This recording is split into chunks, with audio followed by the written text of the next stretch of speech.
hadir ataukah ada yang tidak hadir hari ini? Ada yang Tidak hadir. Siapa yang tidak hadir? Mana duduknya? Oh, tidak hadir. Ada suratnya ada? Mana surat? Oh, ada suratnya. Baik.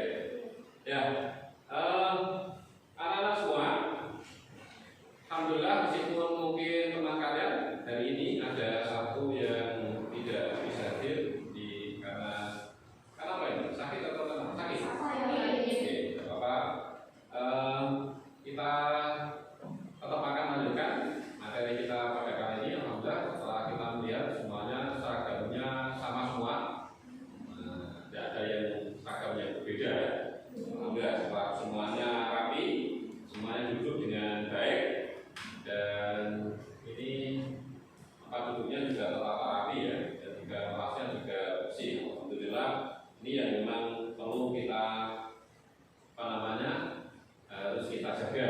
Bagaimana kelas ini itu kita buat senyaman mungkin, jika kita benar-benar nyaman kayak kita ada di rumah sendiri, sehingga nanti belajar pun nanti kita akan nyaman.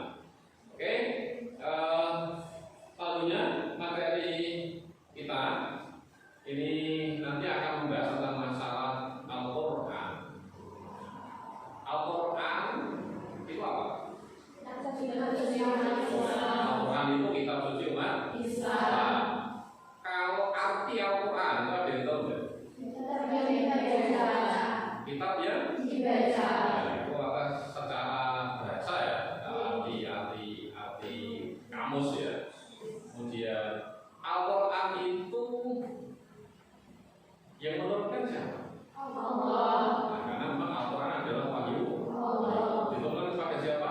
Nabi Muhammad. Jadi kita tahu ya tentang Al-Quran sendiri, karena memang Al-Quran itu adalah ya yang menjadi pegangan kita setiap hari. Kita hidup tidak akan bisa tanpa berpegangan dengan Al-Quran. Oleh karenanya ya kita perlu memang mempelajari Al-Quran ini, kita pelajari dengan baik. Harus kita pahami dan memahami Al-Quran ini ya, saya ulangi, memahami Al-Quran jangan hanya memahami secara tekstual saja, tetapi juga kita harus memahami secara kontekstual.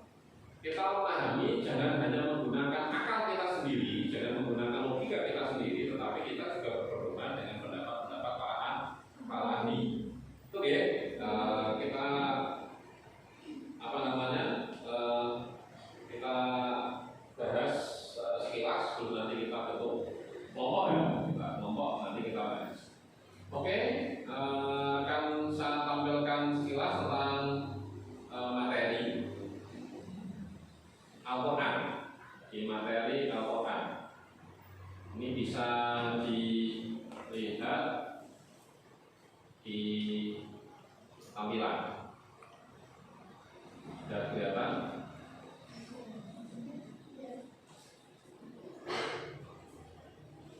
Ambil ya. Nah, jadi ini waktu yang kita miliki ini nanti kita habiskan untuk kita pakai mengulas tentang Al-Quran adalah wahyu Allah. Al-Quran adalah wahyu Allah. Jadi kalau kelas hadis ini memang untuk ukuran kelas 10. Tujuan belajar kita adalah nanti mengenal secara konseptual Al-Quran, sehingga kita bisa meningkatkan keimanan dan bersikap kritis. Kenapa meningkatkan keimanan? Ya karena kita akan semakin yakin dengan Al-Quran. Al-Quran adalah kitab yang benar dan tidak perlu ada keraguan. Dan kalau kita bulawai tadi, dikarenakan menumbuhkan sikap kritis. Karena kita nanti akan membahas tentang definisi-definisi Al-Quran, yang dimana pendapat para ulama itu beragam. Sehingga nanti kita bisa menempatkan sikap kritis kita melihat perbedaan-perbedaan tersebut. Kenapa ini kok bisa berbeda dan sebagainya. Itu ya. Nah, kita coba sekilas. Sebelum nanti kita diskusikan masing-masing. Al-Quran nanti ada secara etimologi atau definisi secara bahasa yang kita sebut dengan etimologi Quran. Jadi kan pengertian Al-Quran secara etimologi yang nanti akan kita lihat di materi yang sudah ada. Semuanya bisa membuka bukunya atau lembar yang sudah dimiliki materinya ya. Sambil nanti bisa menyaksikan tayangan yang ada di slide. Ya, para ulama ahli Quran memiliki beberapa definisi dan pemahaman tentang Al-Quran. Jadi para ulama berbeda pendapat dalam mendefinisikan secara etimologi. Tidak secara etimologi, nanti pada terminologi juga demikian. Nah, kali ini kita nanti akan membahas ada 5 pendapat para ulama tentang definisi Al-Quran. Karena kita membahas 5, nanti kita kelompoknya juga akan kita bagi 5. Kita bagi 5, kemudian masing-masing kelompok itu selain membahas sesuai dengan bagiannya, nanti juga sekaligus kita membahas tentang definisi secara terminologi. Nah, secara terminologi nanti berarti akan dibahas oleh semua kelompok. Nah, nanti mungkin kita ada 3 pembagian yang ada 3 pendapat ya. 3 pendapat mengenai definisi Al-Quran secara terminologi. Oke, kita akan lanjutkan karena kita sudah tahu penjelasan sekilas tentang masalah Quran, tentang definisinya, dan juga materi juga sudah sekilas saya sampaikan. Ini nanti akan ada 5 pendapat yang kita bahas, kita bagi menjadi 5 kelompok. Kelompok yang pertama nanti akan membahas pendapatnya Imam Al-Yani ya, pendapatnya Imam Al-Yani. Ada pendapatnya. Kemudian kelompok kedua akan membahas pendapatnya Imam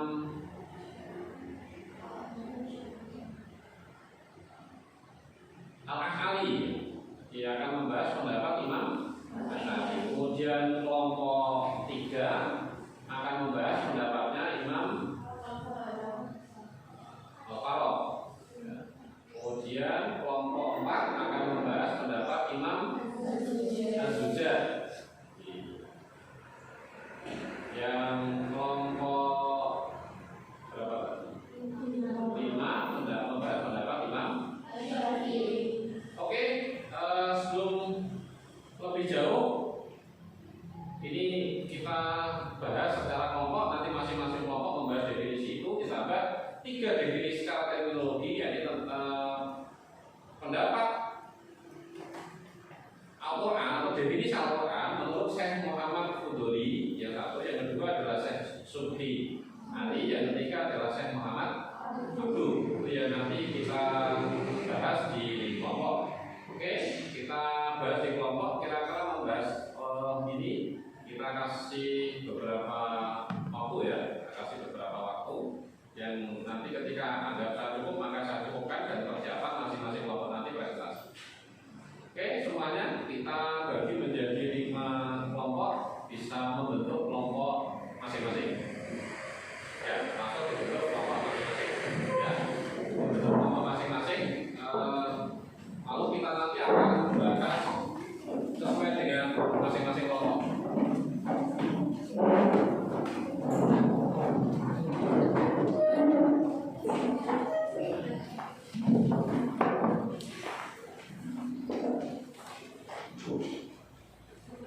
Ya, kelompok 1 pendapatnya siapa tadi?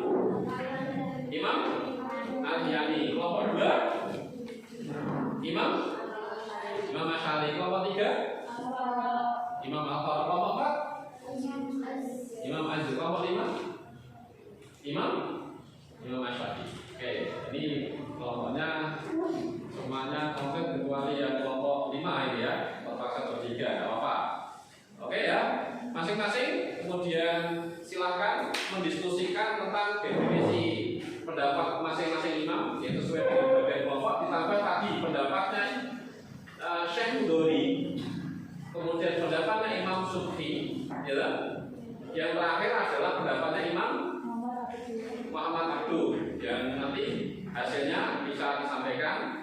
Yang untuk definisi secara terminologi nanti perwakilan saja. Ya, tapi semuanya nanti akan menyampaikan sesuai dengan. Oke, kita mulai. Waktunya dimulai dari sekarang. Dimulai dari sekarang. Silakan mendiskusikan kira-kira yang menjadi kesulitan apa. Sambil nanti persiapan salah satu ada yang presentasi.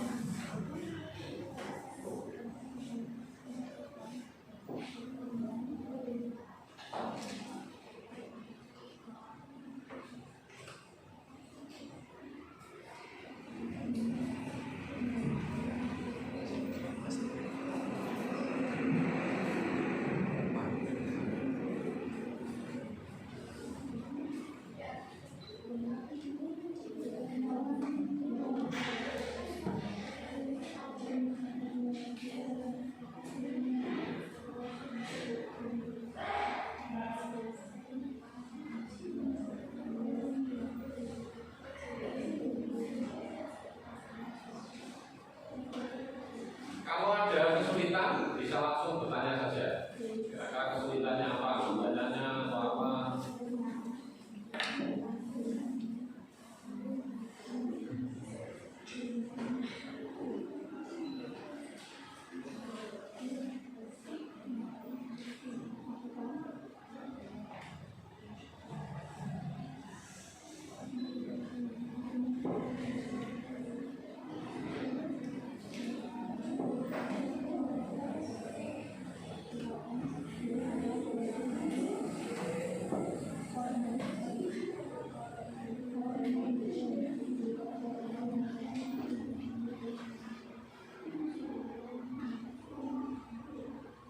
Sambil mengerjakan, kalau memang ada hal-hal yang belum dipahami, silakan langsung bertanya. Boleh sambil didiskusikan nanti.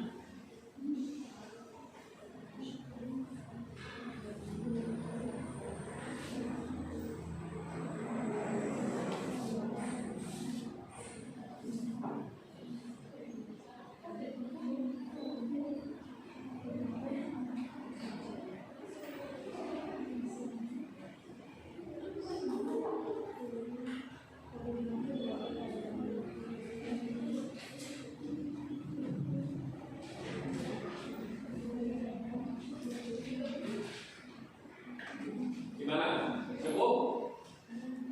Atau belum? Belum.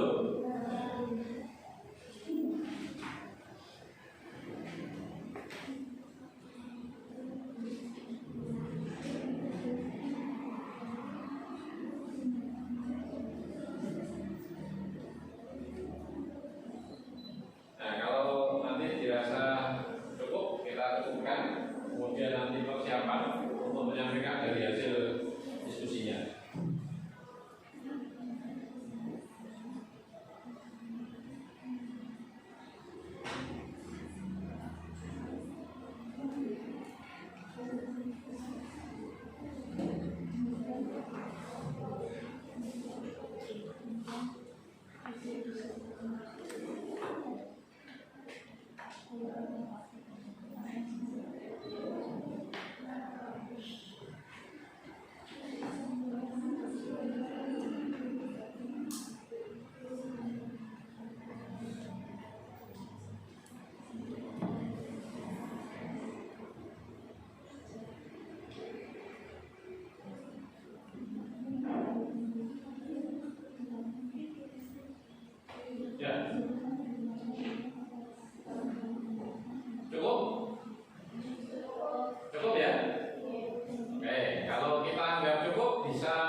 semua. Nanti perwakilan salah satu yang nanti akan mempresentasikan dengan atau membacakan ya hasil diskusinya dengan cara berdiri ya, dengan cara berdiri.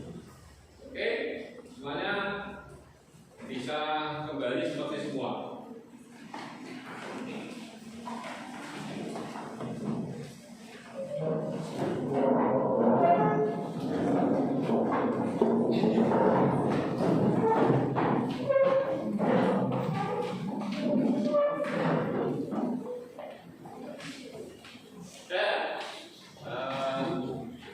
Alhamdulillah semua kelompok sudah bisa menyelesaikan tugasnya. Oke, kita akan satu persatu menyampaikan dari hasil diskusinya. Dimulai dari kelompok pertama. Silakan kelompok pertama yang mewakili untuk berdiri dan membacakan hasilnya tadi. Sampaikan sesederhana mungkin sehingga mudah dipahami saja. Ya. Assalamualaikum warahmatullahi wabarakatuh. Waalaikumsalam warahmatullahi wabarakatuh. Kami dari kelompok pertama akan menjelaskan tentang hasil diskusi kami tentang pengertian Al-Quran secara etimologi menurut Imam Ghazali. Menurut Imam Ghazali, Al-Quran artinya bacaan yang berasal dari isi makhluk apa makhluk dan bacaan. Karena Quran dibaca maka menjadi Al-Quran. Ya, cukup. Oke, terima kasih. Beri aplaus. Terima kasih untuk kelompok 1 sudah mempresentasikan. Kita ke selanjutnya kelompok 2. Ya, silakan kelompok 2. Assalamualaikum warahmatullahi wabarakatuh. Waalaikumsalam warahmatullahi wabarakatuh. Kami dari kelompok 2 akan menjelaskan hasil diskusi definisi Al-Quran secara etimologi atau bahasa. Menurut Imam Al-Asy'ari, kata Quran berasal dari kata corona yang artinya menggabungkan sesuatu dengan yang lain. Lalu kata itu dikenal sebagai nama Romawi yang diturunkan kepada Nabi Muhammad. Demikian presentasi dari kelompok 2. Assalamualaikum warahmatullahi wabarakatuh. Salam warahmatullahi wabarakatuh. Oke, terima kasih. Kita ke kelompok 3 selanjutnya. Assalamualaikum warahmatullahi wabarakatuh. Waalaikumsalam warahmatullahi wabarakatuh. Saya sebagai dari kelompok 3 ingin mempresentasikan definisi Al-Quran menurut Imam Al-Asy'ari. Kata Al-Quran adalah mufrad dari kata qara'i yang merupakan isim jamak dari kata qarinatu yang berarti petunjuk atau indikator. Alasan pendapat ini adalah karena pada kenyataannya sebagian ayat-ayat Al-Quran itu satu dengan yang lainnya berfungsi sebagai korona atau petunjuk. Demikian definisi Al-Quran menurut Imam Al-Asy'ari. Assalamualaikum warahmatullahi wabarakatuh. Waalaikumsalam warahmatullahi wabarakatuh. Oke, terima kasih untuk kelompok 3. Kita lanjut ke kelompok 4. Assalamualaikum warahmatullahi wabarakatuh. Saya Rasulullah dari kelompok 4 akan mempresentasikan diskusi kami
materi kita pada hari ini, karena tadi sudah semuanya menyampaikan pembahasan di kelompoknya masing-masing, sudah mempresentasikan juga,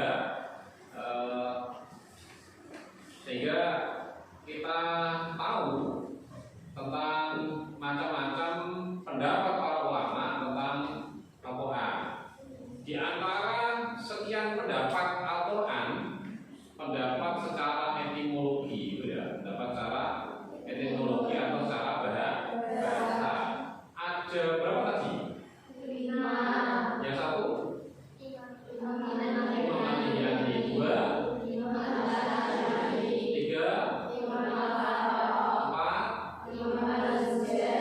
5. Dari kelima pendapat ini, kira-kira yang paling tepat menurut kalau kita pakai pendapat, misalkan pendapat Abu Syuhbah, itu kira-kira dari 5 pendapat ini kira-kira yang tepat yang mana? Yang paling layak, apa yang paling banyak diikuti atau yang masyhur? Ya Pak? Imam tadi yang menyampaikan nomor 1 ya. Jadi kita tahu dari sekian pendapat kemudian kita pakai rujukan. Kalau yang bisa kita pakai sebagai rujukan. Kalau kita pakai pendapat Imam Syafi'i, maka mengatakan Quran itu ya bukan dari kalimat apa yang itu menjadi isim alam, menjadi nama. Ada juga pendapatnya yang mengatakan seperti Imam Farad tadi ya, yang mengatakan bahwa asal kata corona itu dari lafaz koroin, yang merupakan jamak dari korina, yang memiliki arti apa? Petunjuk atau indikator. Kemudian kita juga tahu pendapat itu tadi secara etimologi, secara terminologi tadi kita ada pendapat Syekh Muhammad Budori. Kemudian kita tambahkan misalkan dari pendapatnya Syekh Sufi Ali, kita satu dari beliau ya, Syekh Sufi Ali memberikan definisi tentang Quran bahwa Al-Quran dua Al-Kitab al-Mu'jizu al-Munazzal ala Nabi sallallahu alaihi wasallam al-maktubu fil masyahif fil manqul alaihi bitawaturi al-muta'abbadu bitilawati. Ini dari Syekh Sufi Ali. Al-Quran adalah kitab Allah yang mengandung mukjizat yang diturunkan kepada Nabi Muhammad sallallahu alaihi wasallam, yang ditulis dalam mushaf-mushaf yang disampaikan secara mutawatir dan bila ibadah membacanya. Kemudian ada juga pendapat Syekh Muhammad Abdul yang mengatakan bahwa kitab Al-Quran adalah bacaan yang tertulis dalam mushaf-mushaf yang terpelihara dalam dada orang-orang yang menjaganya dengan menghafalnya, yakni orang-orang Islam. Dari semua keterangan itu, kemudian kita ambil kesimpulan. Secara terminologi, kita bisa mengambil kesimpulan unsur-unsur yang ada dan dalam pengertian Al-Quran. Di antaranya apa? Yang pertama, mungkin dari perwakilan nomor 1, apa? 1. 2, dari kelompok 2. 3, kelompok 3. 4, bisa dari kelompok 4.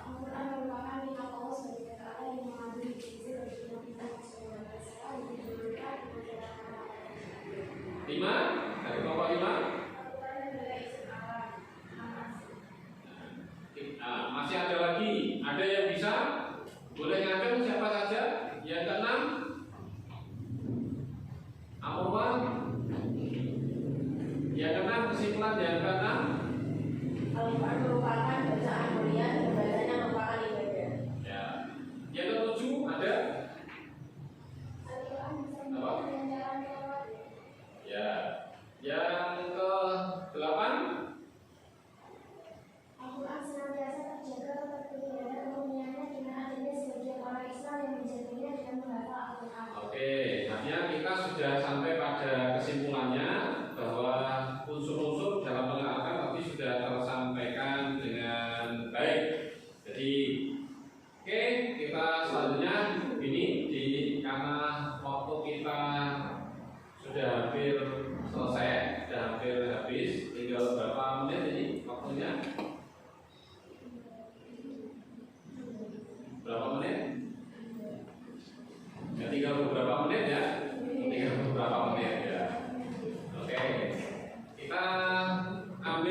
kesimpulan.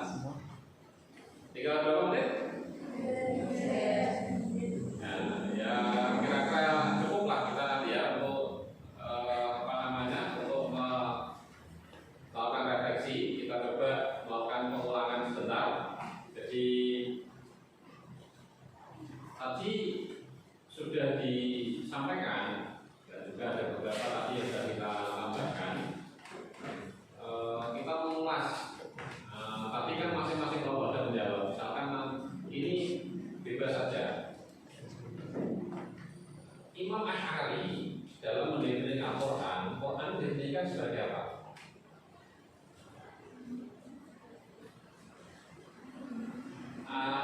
Imam Asy'ari tadi kan mendefinisikan Al-Quran. Jadi menurut Imam Asy'ari itu Al-Quran definisikan apa? Al-Quran definisikan adalah sebagai gabungan sesuatu dengan yang lain, karena beliau menganggap Al-Quran itu berasal dari apa? Berasal dari lafaz. Oke. Kalau pendapat menurut Syekh Muhammad Bukhari dalam kitab Tarikh Tasyrik Islam, definisi Al-Quran secara terminologi itu apa?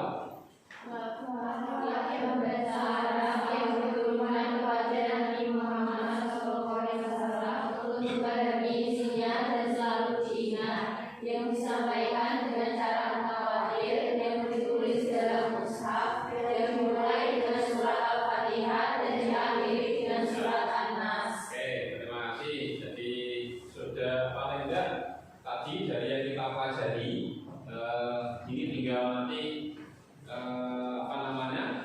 kita ingat-ingat dengan metode atau cara semacam ini. Harapannya adalah materi yang agak sulit itu menjadi terasa lebih mudah karena kita melalui metode diskusi. Jadi dengan cara diskusi ini akan memudahkan hal-hal yang mungkin sedikit agak berat. Oke, pertemuan kita cukupkan pada kali ini. Mari semuanya kita akhiri pertemuan kita. Tetap semangat, tetap